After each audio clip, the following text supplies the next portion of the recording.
आपको रोकूंगी। पवन खेड़ा जी की प्रतिक्रिया आ रही है। चैनल्स अपने रिपोर्टर्स के जो आंकड़े आते हैं काउंटिंग सेंटर से वो नहीं दिखा रहे, चुनाव आयोग के आंकड़ों पर निर्भर कर रहे हैं, और चुनाव आयोग के आंकड़े चौथे या पांचवें छठे राउंड के दिखा रहे हैं, जबकि हमारे कंट्रोल रूम से 11-11 राउंड के आंकड़े आ चुके हैं। मैं आपको विनेश फोगाट जी का उदाहरण देता हूं। आप कोई चैनल खोल दीजिए, सब में उनको 4 राउंड के बाद पीछे दिखाया गया था, जबकि 9 राउंड के बाद वो 4,437 वोटों से आगे हैं, अब 5200 वोटों से आगे हो गई हैं। तो ये आंकड़ों में जो मिसमैच है, गैप है, ये क्यों है, ये हम बार बार चुनाव आयोग से, अभी हमारे महासचिव जयराम रमेश जी ने ट्वीट करके भी पूछा है कि ये क्या दबाव डालने की कोशिश हो रही है स्थानीय प्रशासन पर।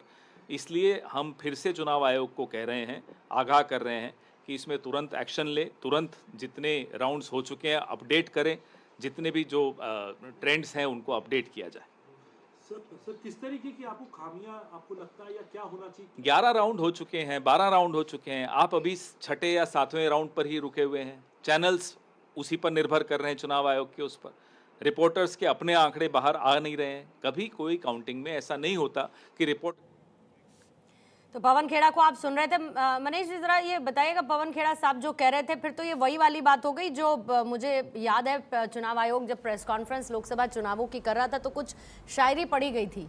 मतलब अभी ईवीएम बचते बचाते चुनाव आयोग तो घेरे में है ही नहीं। देखिए, अभी पवन खेड़ा जी ने जो बात की वो पर्टिकुलर एक कॉन्स्टिट्यूएंसी की बात की। हाँ। संभव है कि वहां पे जो अनाउंसमेंट चल रही है, देखिए मैं काउंटिंग का हिस्सा रहा हूं, वो जो ग्राउंड पे होता है वहां से ऑथेंटिक डेटा निकल के चुनाव आयोग की वेबसाइट पे अपडेट होना, इसमें 1 घंटे का गैप रहता है। तो पर्टिकुलर सीट के बारे में पवन जी ठीक कह रहे होंगे, लेकिन सच्चाई ये है कि स्थितियां पलट चुकी है।